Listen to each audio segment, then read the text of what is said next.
On y va? Go! Alors, agilité et planning. Si on commence par la base, que dit le manifeste agile? Alors, il y a une petite ligne à la fin du manifeste agile, la 4e valeur, qui dit répondre au changement plutôt que suivre un plan. Souvent, quand on présente ça, les réactions qu'on a, c'est yes! Plus de planning, on est débarrassé. Alors, purée, comment on va faire là, sans planning? Et les gens totalement paniqués, non mais c'est impossible. Sans planning, on n'y arrivera jamais. Donc ensuite, on continue et on dit attention, quand on présente le manifeste agile, oui, on met le focus sur les colonnes de gauche. Pour autant, il y a le petit terme over, responding to change over following a plan. Over signifie que ce qui est à droite a de la valeur. C'est important de le garder. Et alors là, les réactions, oh non, c'est reparti, on va se retaper du planning. Ou le sourire, ouf. Bon, on a quand même une petite sueur parce qu'il va falloir quand même voir comment on gère le planning. Donc maintenant qu'on a dit ça, agilité et planning, est-ce que c'est antinomique? Nous, on est persuadés que non, sous réserve de se poser les bonnes questions. On pense que l'agilité peut servir le planning et inversement, que le planning peut soutenir les pratiques agiles. Et c'est ce qu'on souhaite en fait vous expliquer comment durant ce meet-up. Je te laisse la main. Donc on l'a dit, merci. On est convaincus et j'espère qu'on vous convaincra ou vous trouverez peut-être quelques éléments de réponse. Un planning, oui, toujours, mais pas comme avant, évidemment. Donc c'est un petit peu ça qu'on a posé comme préambule. Et qui dit pas comme avant, dit, alors on va employer les grands mots, mais on va parler de changement de paradigme. Vous aimez bien quand on parle de changement de paradigme? C'est vachement à la mode. Non, parce que il y a longtemps, au début de l'agilité, on parlait vachement de changement de paradigme. Et bien là, ça va être pareil. On va essayer de répondre.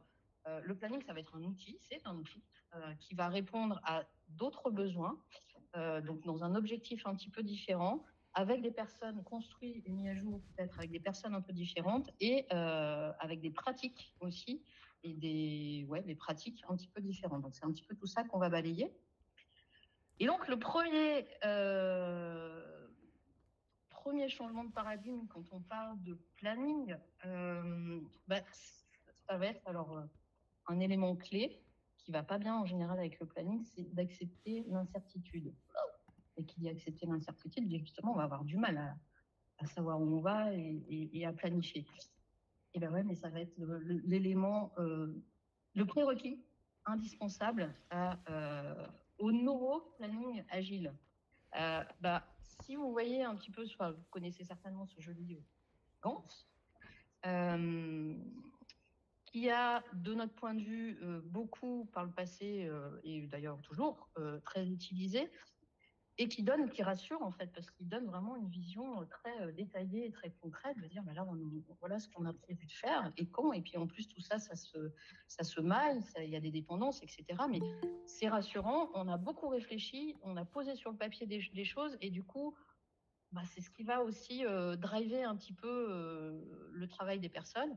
Et le dieu, vous voyez au-dessus, qui fait un peu peur là, c'est un petit peu ce qu'on a voulu représenter aussi, c'est-à-dire que le planning, on va dire à l'ancienne, est quelque chose qui va jusqu'à driver le travail des personnes, c'est-à-dire dire, voilà, maintenant c'est là qu'on en est, donc c'est ça qu'on doit faire. L'idée, c'est vraiment de changer à la fois sa mise en forme, sa construction, les acteurs et les éléments qu'on met à l'intérieur pour être dans un mode beaucoup plus agile. Donc sortir de ce dieu planning qui drive malheureusement des projets parfois à contre-sens, quasiment, en disant on a un planning et il faut le suivre parce que c'est comme ça. Donc voilà, de changer ce paradigme-là.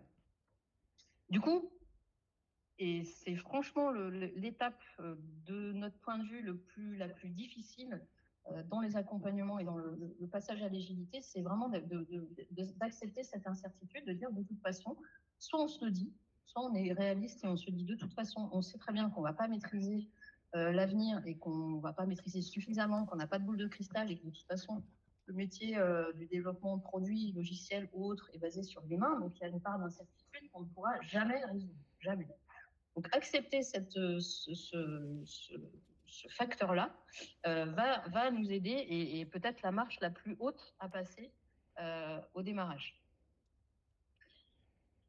Vous connaissez peut-être ce joli cône d'incertitude. Alors c'est des études qui datent un petit peu, mais quand on démarre un projet ou un nouveau développement de produit, c'est là qu'on en sait le moins.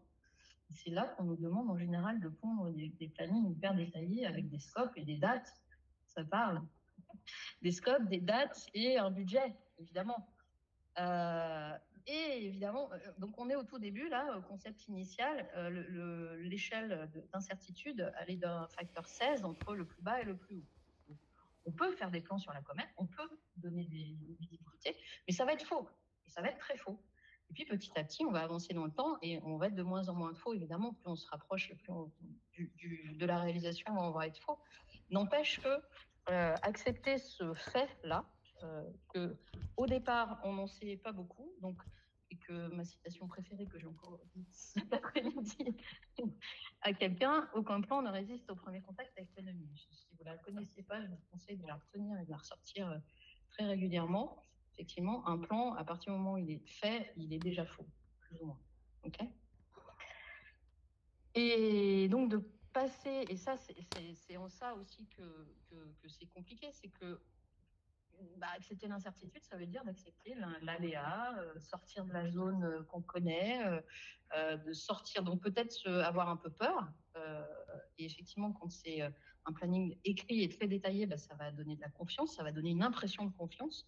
Mais c'est pas parce que c'est écrit effectivement que ça va se réaliser. Ah oui, on n'a pas dit en introduction, on a beaucoup de punchlines. Voilà, vous allez aussi retenir plein de punchlines que vous pourrez ressortir après. C'est un bénéfice de la conf. Et donc, cette dernière citation que j'aime beaucoup de David Anderson, qui est le papa du Kanban pour l'IT, pour ceux qui ne connaissent pas, en fait, on va arrêter de vouloir tout maîtriser avant de démarrer la moindre action. De se dire que même en sachant peu, on peut démarrer des choses et on va apprendre. Et on va apprendre par l'expérience et on va apprendre par l'empirisme.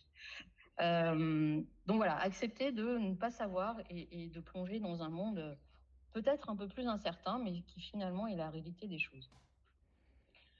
D'ailleurs, tu avais une anecdote à ce sujet, je la raconte, Alexiane, une PO qui t'avait demandé d'imprimer un plan en très très grand format et de l'afficher dans le bureau de l'équipe. Sur combien de temps c'était ? C'était au moins sur les 2 prochaines années. Et puis, comme il est affiché, forcément, ça va se réaliser. Donc, un truc qui ne va pas bouger. Il va pas bouger, il est affiché au mur. Donc, on peut se dire, waouh, sur un papier super épais qui coûte cher et tout. Hein, donc, bref. Donc, comment ça se passe après ? Donc, le deuxième, en fait, changement de paradigme, qui est maillé au premier, c'est que quand on veut maîtriser, on veut faire un planning exhaustif. On veut tout mettre dedans. Une autre petite anecdote. Dans un environnement précédent, je travaillais avec des planificateurs projets. Dans ma présentation, je ne l'ai pas dit, j'ai été aussi moi-même planificatrice projet, ça existe comme métier. Et donc là, je discutais avec un planificateur projet qui m'expliquait que son planning faisait 12 000 lignes. Moi, quand il m'a dit ça, j'avoue, je suis un peu tombée de ma chaise. Et je me suis questionnée, mais à quoi ça sert un planning ? Quelle est la valeur d'un planning ? En introduction, on disait que le planning, on va changer un petit peu la façon de penser et qu'il va falloir se poser les bonnes questions. Ça, c'est des questions qui sont importantes. C'est à quoi sert un planning ? Quelle est la valeur ? Moi, un planning à 12 000 lignes, je m'interroge parce que est-ce qu'il sera un jour possible qu'il soit à jour sur les 12 000 lignes ? J'y crois pas. Qu'il soit compréhensible. Franchement, il faut un sacré cerveau pour intégrer les 12 000 lignes et comment ça se structure. Pas à jour, pas compréhensible, pas maintenable. Quelle est la valeur du planning ? Et c'est là-dessus, en fait, où il va falloir changer la façon de penser et sortir de « Ok, je veux tout dans mon planning » à choisir quelle est la bonne information à mettre. Et un élément qui peut aider pour définir quelles sont les bonnes informations, c'est penser aux différents niveaux, différentes couches autour du planning. Alors les couches, pour ça, je vous propose de l'illustrer avec un joli oignon, les couches de l'oignon, avec la petite anecdote de Laurence. Alors l'oignon comme ça, il n'est peut-être pas forcément ultra explicite. Celui-là, il est peut-être un petit peu mieux. Donc l'oignon, ça s'appelle vraiment l'oignon de planification avec les différents niveaux. Et on va pouvoir choisir les bonnes informations suivant les niveaux. Alors dans l'image, on voit que les niveaux sont très distincts. Ce qui est important à comprendre, c'est que chaque niveau va se parler les uns avec les autres. Et il va falloir s'assurer qu'on a un alignement entre les différents niveaux de la planification. On va rentrer ensuite dans le détail, élément par élément, qu'est-ce qu'on entend et qu'est-ce qu'on met derrière ces différents niveaux. Et pour ça, je vais te redonner la main. Donc, dans vos contextes, vous n'avez peut-être pas toutes ces couches-là, ou voilà, vous adressez peut-être pas un périmètre de toutes ces couches-là, mais ce qu'on a voulu représenter, c'est la vue la plus large possible. On peut imaginer partir de la stratégie d'entreprise, jusqu'à au quotidien, ce que font les équipes sur le terrain qui développent les produits. Mais l'idée, c'est de se dire effectivement alors on a mis 3 couches, en vrai il y en a 6, mais entre la partie stratégique d'un département ou d'une entreprise et la réalisation dans les équipes, il va falloir effectivement trouver ce bon alignement et qu'on ne parte pas, que ça ne soit pas coupé à un endroit, la déclinaison du haut vers le bas, et inversement que ça s'auto-alimente aussi, et que le feedback qui remonte là soit pris en compte aussi. Donc ça va dans les deux sens. La flèche, effectivement, on l'a mis comme ça, mais en fait, elle va dans les deux sens. Alors, qui dit alignement, il va falloir commencer par avoir des objectifs communs et donc un planning inspiré par une vision partagée. Et plutôt que de considérer l'outil planning comme un outil de reporting, de considérer comme une déclinaison finalement d'une vision. Donc cette vision-là, sur les 3 couches ou niveaux qu'on a identifiés, on va avoir effectivement différents outils, différents moyens d'exprimer une stratégie d'entreprise ou une vision ou des tendances marché. Vous connaissez peut-être des canvas de type business model, de type lean canvas, etc., qui vont permettre de poser une vision d'entreprise ou de département ou de produit. Où est-ce qu'on veut aller? Qu'est-ce qu'on veut développer comme nouveau marché, comme nouveaux produits, comme nouveaux services? Qu'est-ce qu'on veut adapter à des tendances marché, etc.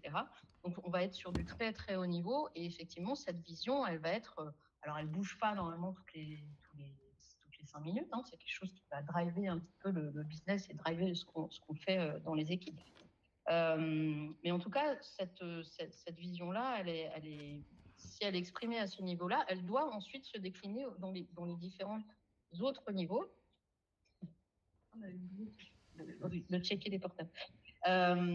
Et donc, sur un niveau plus bas, au niveau produit release, on va retrouver une vision qui va être déclinée là aussi à travers des backlogs, à travers des features, à travers des éléments plus haut niveau, etc. Mais tout ça va être lié. C'est-à-dire qu'une stratégie va être déclinée en éléments de plus petit niveau. Et au final, ce qu'on va chercher à réaliser au plus bas niveau, ça va être des incréments de valeur en agilité. On parle bien d'une méthode incrémentale et de livraison de valeur le plus souvent possible.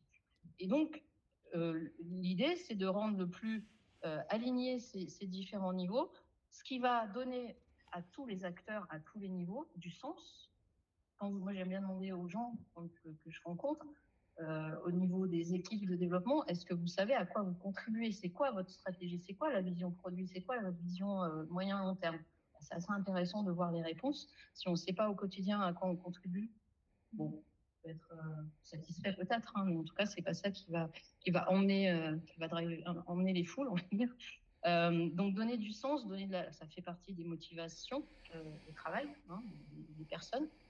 Et puis, ça va aussi permettre de donner des éléments à tous les niveaux pour permettre de prendre les bonnes décisions.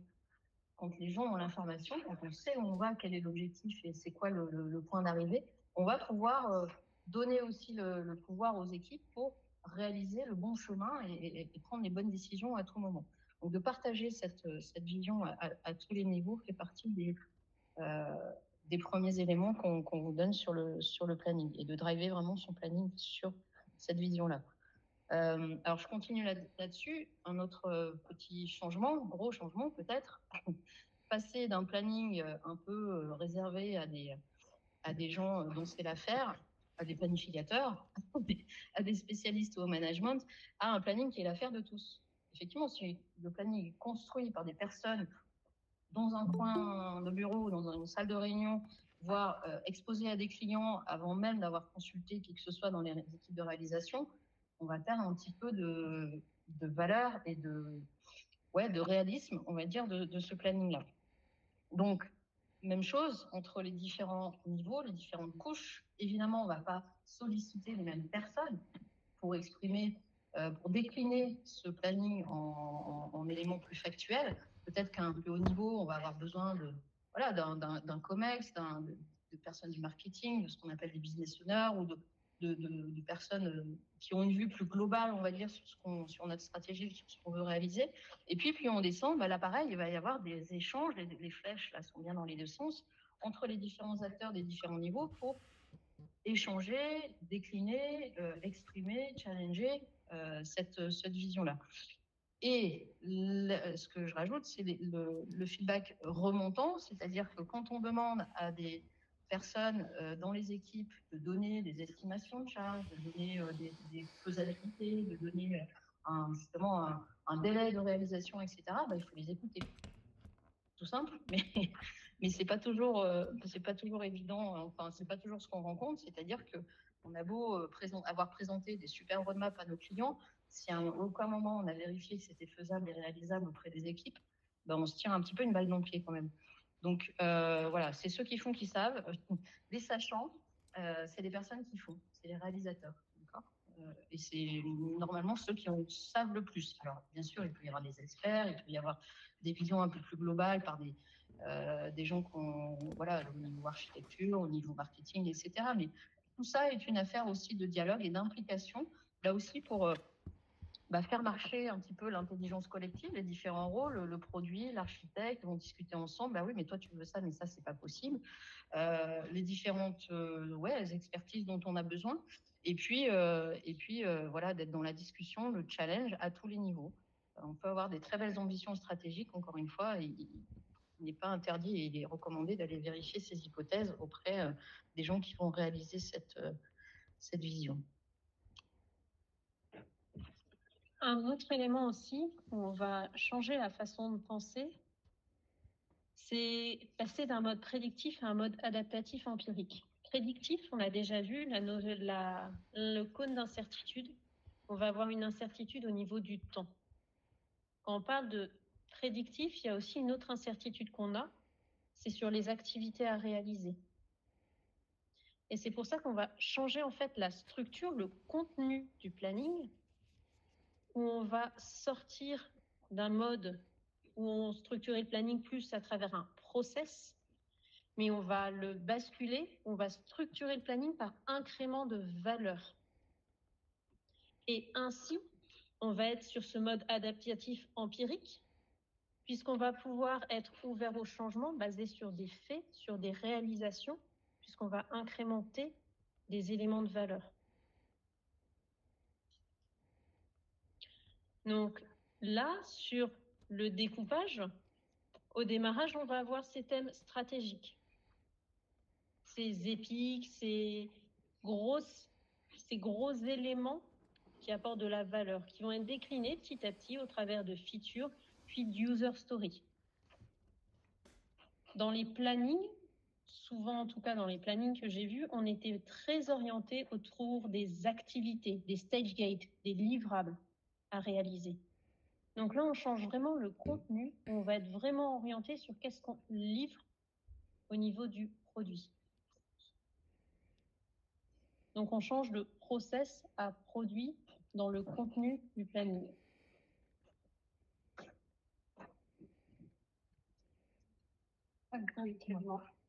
Alors, vous connaissez l'indicateur PASEC?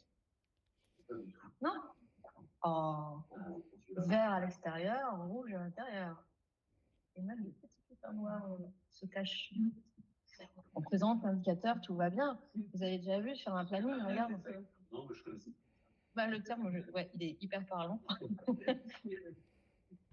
Pour le réutiliser. Donc, passer de cet indicateur pastèque où finalement on va juste se focaliser sur est-ce qu'on est bien au rendez-vous là sur notre vente au moment où je t'ai dit, là où on t'ai dit oui. Bon, est-ce qu'on a amené de la valeur? Est-ce qu'on a délivré des choses? Peut-être pas. En tout cas, voilà, passer de cet élément, ce planning un peu à l'ancienne, un peu figé, où on va l'imprimer au mur et le mettre au mur, à un truc qui va vivre et qui va être partagé le plus souvent possible. Un planning, c'est vivant, c'est pas figé, c'est pas quelque chose qu'on a aimé une bonne fois pour toutes et qui va driver notre travail pendant 2 ans, ça n'a pas de sens. Donc oui, on en a besoin à tous les niveaux. Il va être de plus en plus imprécis, plus on va vers le haut et plus on va parler en trimestre, voire en semestre, pourquoi pas, et puis on va aller vers le bas, et puis on va parler plutôt, on va être en capacité de parler en jour ou en semaine. Et donc ce planning-là, il va vivre, on va donner des indications de départ, et puis régulièrement, on va donner de la visibilité. Où est-ce qu'on en est? Quels sont les problèmes qu'on a rencontrés? Donc tous les mécanismes d'agilité, de revue, notamment de sprint review, de revue de démo, de système démo, de revue de portfolio, pourquoi pas, et de synchronisation d'équipes sont des moments de mise à jour potentiellement aussi du planning, ou en tout cas de dire, ben voilà, on avait prévu quelque chose, vous connaissez la route des lignes, le plan do check act, le PDCA, on planifie quelque chose, on le fait, on vérifie qu'on a bien fait, et puis on ajuste le plan. Ben ça, l'agilité, cette roue-là, vous la retrouvez à plein de niveaux là, au niveau des équipes, au niveau multi-équipes, au niveau portfolio, pourquoi pas. Ça va être l'occasion de vérifier et ajuster le plan en permanence. Et de, voilà, là aussi, d'être le plus on va dire, le plus proche de la réalité, du factuel, le plus se voiler la face en disant si, tout est bien, on est bien là où on avait prévu d'être. Non, on est face à la réalité des choses, on délivre des choses régulièrement, ça c'est l'avantage. Donc c'est super facile d'être à l'heure et de livrer des choses en agilité. Si vous dites on livre dans un mois, oui, on va livrer un truc dans un mois. On livre tous les 15 jours potentiellement, donc forcément dans un mois on va livrer. Après, oui, on va revoir potentiellement des périmètres, c'est-à-dire qu'on ne va pas être en capacité de dire exactement ce qu'on va livrer dans 6 mois. Par contre, l'avantage, c'est qu'on aura livré les incréments de valeur les plus importants. Est-ce que c'est pas ça qu'on veut? Et en général, en tout cas, ce que j'ai vu beaucoup, c'est le pouvoir de la démo auprès des clients, c'est-à-dire de dire ah ouais, mais alors vous n'êtes pas capable de me dire ce que vous allez livrer dans 6 mois, c'est inacceptable. Et puis un client qui voit tous les 15 jours quelque chose de nouveau, ah ouais, commence à se dire c'est peut-être intéressant. Donc voilà, le planning est vivant et on se doit de donner de la visibilité, de se baser, ça rassure aussi, montrer qu'on avance sur des choses qui sont tangibles. Une spécification, c'est du papier, qu'est-ce qu'on en fait? Pas grand-chose. Un bout de produit, une fonctionnalité, une évolution de produit qui amène un peu de valeur, même si c'est pas beaucoup, mais souvent, ça a quand même vachement plus de valeur pour le coup, et ça satisfait quand même beaucoup plus les clients en général. Donc ne pas cacher les problèmes, être dans voilà, de manière très factuelle, dire quand on a des problématiques, dire aussi quels sont les impacts et comment on va réagir, et adresser du coup les problèmes, mais en tout cas rester dans cette transparence et dans ce fait de dire oui, on va vous pondre un planning à un moment donné, mais il va changer, il va évoluer. Donc, pardon, Scrum. Quand tu as plusieurs équipes, tu fais un espèce de daily entre Scrum Master pour ajuster le plan. C'est le daily inter-équipe, on va dire. Donc là, on a parlé du contenu, on a parlé de la périodicité, on a parlé de tous ces éléments. Un planning, c'est beaucoup d'informations. Ce qui va être aussi important, c'est de se focaliser sur la forme. Pour toute la complexité, ces différents éléments qui se maillent, on le rende le plus simple possible. Dans les autres anecdotes que je peux vous raconter, je discutais avec un planificateur projet qui reprenait le projet d'un de ses collègues. Matin, bonjour, comment ça va, comment ça se passe dans ce nouveau projet, etc. Et il fait, mais en fait, je suis en train de refaire entièrement le planning la structure, comment c'était fait, comment c'était conçu, comment c'était imaginé, j'y comprends rien. J'ai essayé, ça fait quelques temps où je m'y mets à essayer de comprendre. J'ai pas la même logique que l'ancien planificateur, donc je rechange tout. C'est 12 000 lignes, non? Non, c'était un autre. Non, 12 000 lignes, je pense que dans ces cas-là, il l'a béné.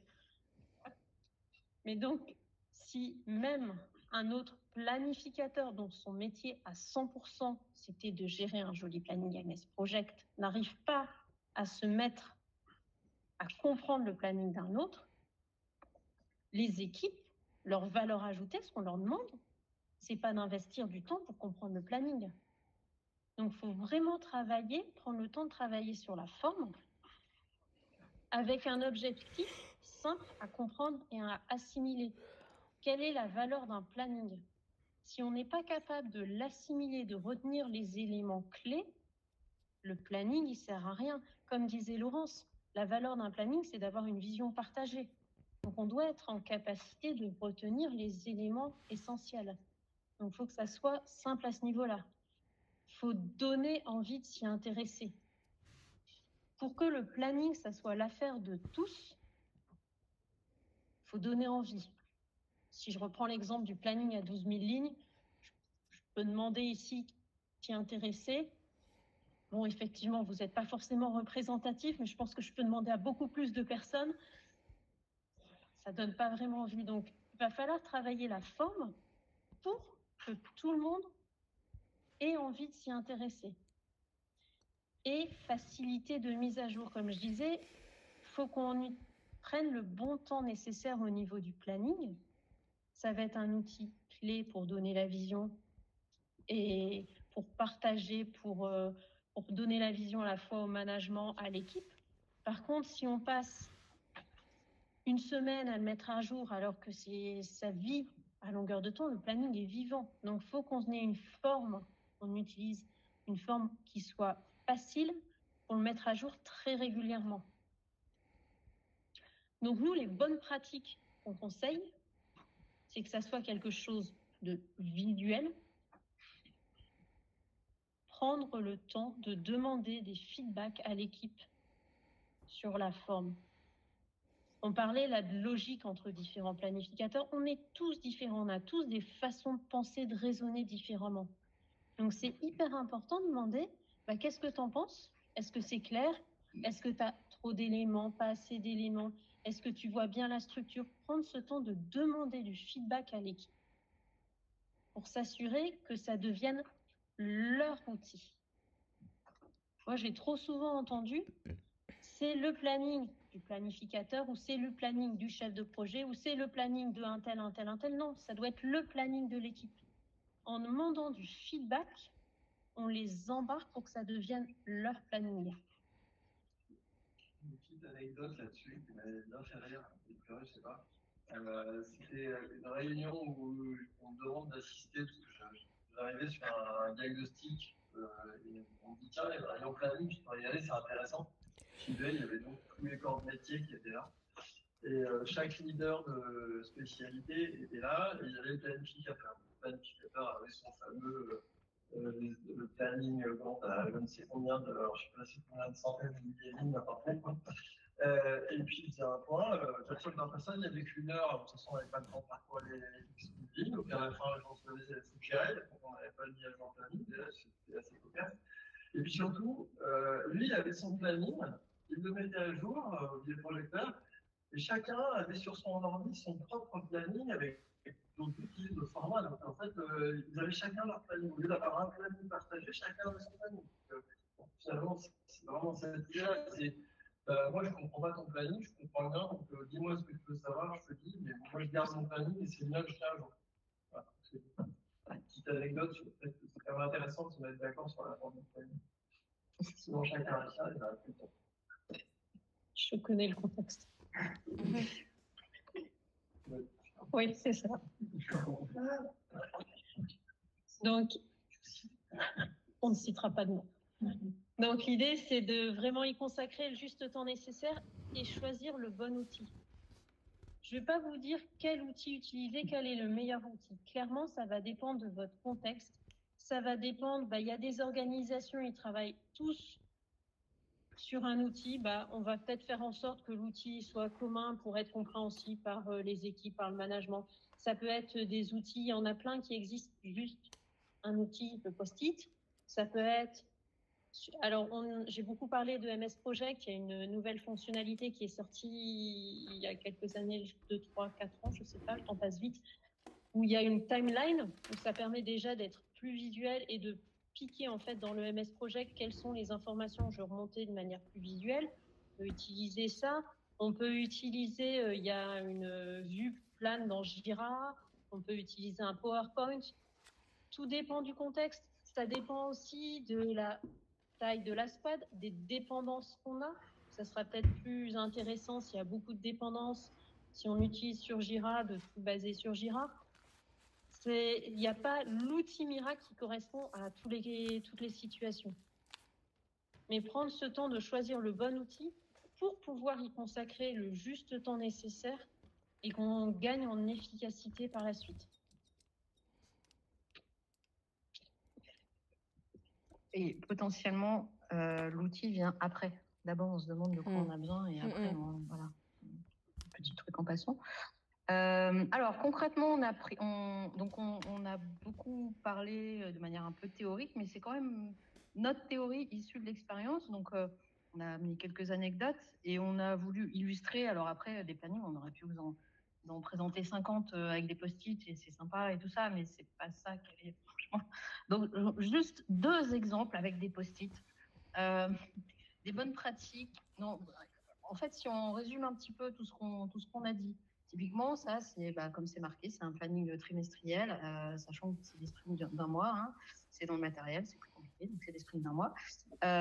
C'est un planning qu'on a construit en 3 heures avec une squad de 15 personnes à peu près, pour se donner une vision sur les 3 mois. Alors, c'était le premier, hein, donc on a un backlog sur la droite et on a des actions on a un backlog à gauche et on a des actions sur la droite.